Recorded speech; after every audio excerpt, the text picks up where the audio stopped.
Hi, Assalamualaikum guys. Welcome back to my YouTube channel. Hi guys.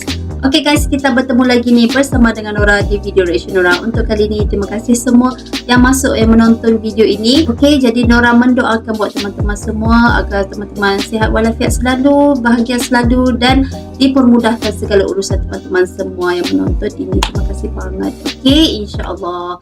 Okay guys, seperti biasa kita akan sambung lagi mereaksi video-video Indonesia yang terbaik. Dan seperti biasa, yang ini Nora melihatkan daripada channel Kiki Koto. Okay, teman-teman jangan lupa untuk subscribe channel ini kerana bagus banget informasi yang disampaikan buat kita.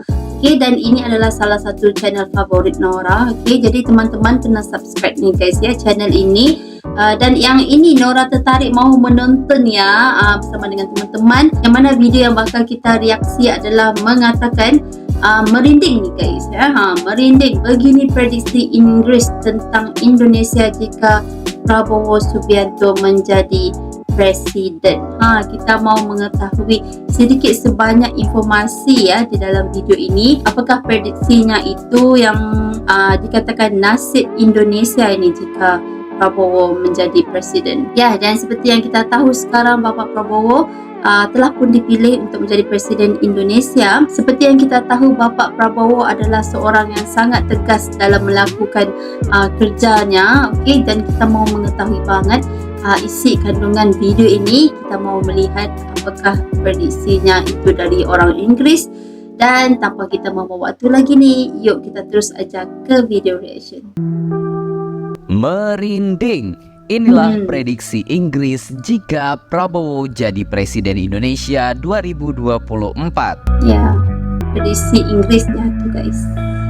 Sebuah lembaga asal Inggris memprediksi nasib Indonesia jika dipimpin oleh Prabowo Subianto. Lembaga asal Inggris yang mengulas tentang nasib Indonesia ini jika dipimpin oleh Prabowo adalah Chatham House dengan judul artikel Continuity Prabowo Means Change for Indonesia. Opini ini ditulis oleh Direktur Asia Pasifik Ben Bland yang mengawali opininya dengan berkisah tentang apa yang dia rasakan ketika makan malam bersama Prabowo pada tahun 2013 yang lalu. Dalam pernyataannya, tahun itu Prabowo mengatakan akan mengguncang dunia apabila dirinya terpilih jadi orang nomor 1 di Indonesia. Ketika saya makan siang bersama Prabowo Subianto pada tahun 2013, setahun sebelum upaya pertamanya yang gagal untuk terpilih sebagai presiden Indonesia, dia masih mengasah nada nasionalisnya yang berapi-api, berjanji untuk mengguncang negara dan mencegahnya menjadi negara gagal. Begitu tulis opini tersebut. Ia kemudian menulis bahwa Prabowo akan mempunyai instingnya sendiri dalam hal pemerintahan, meskipun hanya ada sedikit pembahasan rinci mengenai kebijakan dalam kampanyenya.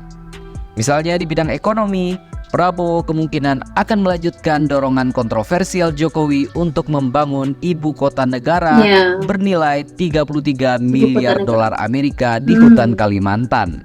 Selain itu, ia juga memiliki keinginan yang sama dengan Presiden Jokowi untuk mengubah Indonesia menjadi negara industri modern dan bukan sekedar eksportir komoditas mentah seperti nikel, bauksit, dan minyak sawit. Namun sepertinya Prabowo tidak akan fokus seperti Jokowi dalam menarik investasi dan mengembangkan infrastruktur.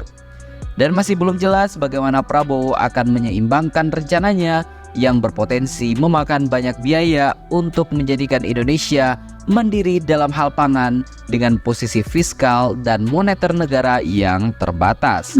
Terkait KPK, ulasan tersebut juga menyoroti apa yang mungkin dilakukan oleh Presiden Prabowo nantinya terhadap KPK. Menurut artikel itu, check and balance demokrasi terkikis di bawah kepemimpinan Jokowi. Kewenangan Komisi Pemberantasan Korupsi dikurangi dan batas usia minimal 40 tahun bagi calon presiden dan wakil presiden dibatalkan sehingga Gibran bisa mencalonkan diri sebagai wakil presiden. Sebelumnya Prabowo telah mencela biaya yang tidak perlu dan kompleksitas demokrasi di Indonesia. Dan banyak aktivis hak asasi manusia khawatir tentang apa yang mungkin ia lakukan jika ia mewarisi sistem tersebut. Tumbuh besar di London, Zurich, dan Kuala Lumpur, mantan jenderal ini kemungkinan besar akan menjadi presiden yang sangat berbeda di kancah internasional. Jokowi tidak menyukai formalitas pertemuan puncak diplomatik, tidak pernah menghadiri sidang umum PBB secara langsung, dan berpendapat bahwa kebijakan luar negeri harus dipusatkan pada peningkatan perdagangan dan juga investasi.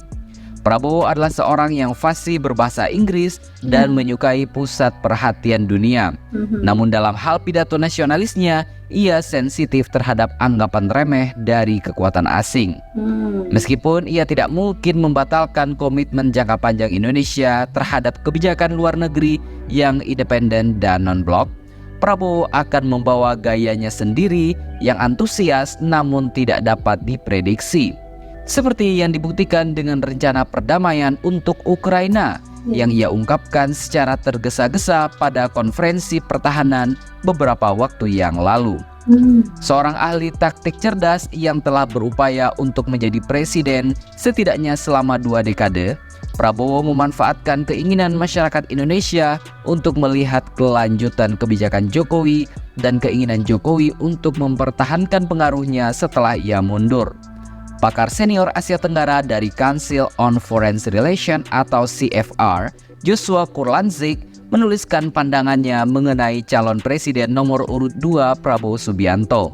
Dalam tulisan yang diunggah di laman CFR, Kurlantzick mengatakan Prabowo memiliki ambisi yang ingin mewujudkan di Asia Tenggara apabila ia memenangkan pemilihan presiden 2024 ini.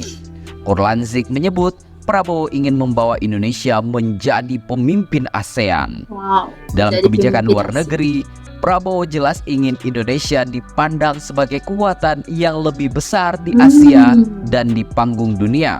Untuk mengambil kembali kepemimpinan nyata ASEAN, memainkan peran yang lebih besar dalam lembaga-lembaga global, dan lain-lain. Begitu tulis Kurlantzick. Kurlantzick juga menyebut Prabowo dalam hal ini tidak akan mengambil jalan yang berseberangan dengan Presiden Joko Widodo terkait upaya menyeimbangkan hubungan RI dengan Amerika Serikat dan China. Namun demikian, Kurlantzick menilai sang Menteri Pertahanan ini kemungkinan cenderung ingin memperkuat kuda-kuda pertahanan serta kemitraan Indonesia untuk melawan pengaruh Cina. Kurlantzick tidak menjelaskan lebih lanjut maksud dari dugaannya bahwa Prabowo hendak melawan pengaruh Tiongkok. Selain masalah tersebut, Kurlantzick juga menyoroti catatan hitam Prabowo yang diduga terlibat dalam sejumlah kasus pelanggaran HAM selama tahun 1990-an kala Presiden Soeharto masih memimpin Indonesia serta pasca Soeharto lengser. Beberapa yang paling terkenal yakni dugaan keterlibatan Prabowo dalam penculikan aktivis pada tahun 1998 dan pembantaian terhadap warga Timor Timur. Karena tuduhan itu, Prabowo pun bertahun-tahun dilarang menginjakkan kaki di Amerika Serikat. Dengan segala kontroversinya itu, Prabowo kini berupaya mengubah wajah lamanya dengan yang baru. Namun demikian, Kurlantzick sangsi bahwa Prabowo sudah betul-betul berubah dari dirinya di masa lalu yang pernah meremehkan demokrasi. Apakah dia adalah orang yang sebagai Menteri Pertahanan tiba-tiba mengubah wajahnya menjadi lebih tenang dan mulai merangkul gagasan demokrasi? Waktulah yang akan menjawabnya. Namun kebiasaan lama mungkin akan sulit mati. Begitu lanjut tulisan Kurlantzick. Dari sini bisa kita sama-sama simpulkan sendiri bagaimana Indonesia ke depannya jika Presiden Indonesia adalah Bapak Prabowo Subianto. Kita doakan saja semoga siapapun yang memimpin Indonesia adalah yang terbaik untuk kita semua. Amin, amin. Jadi, bagaimana menurut pendapat Anda?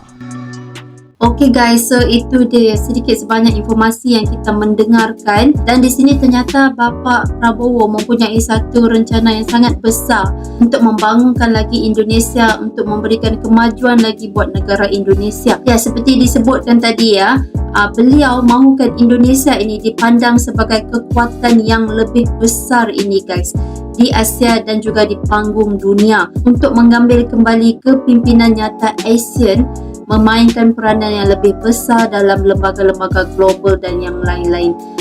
Ini adalah satu rencana yang cukup besar yang mana Bapak Prabowo mahukan kemajuan buat negara Indonesia. Jadi apapun kita mendoakan yang terbaik ni guys ya, buat Bapak Prabowo yang mana sekarang ini udah dipilih untuk menjadi presiden Indonesia, dan apapun orang mendoakan buat negara Indonesia yang mana sekarang ini di bawah kepimpinan Bapak Prabowo, agar Indonesia terus lagi maju di bawah kepimpinan Bapak Prabowo dan seterusnya menjadi sebuah negara yang disegani dengan negara-negara yang lain. Guys, jadi apapun sangat terbaik informasi ini. Gimana pula dengan menurut kalian semua? Apa pandangan teman-teman mengenai video yang telah kita reaksi tadi? Jangan lupa untuk tinggalkan komen teman-teman, kerana Nora mahu baca ini guys ya, apa pandangan teman-teman pula. Okay guys, sampai sini saja video reaction. Kita akan bertemu lagi nih di video yang seterusnya pula.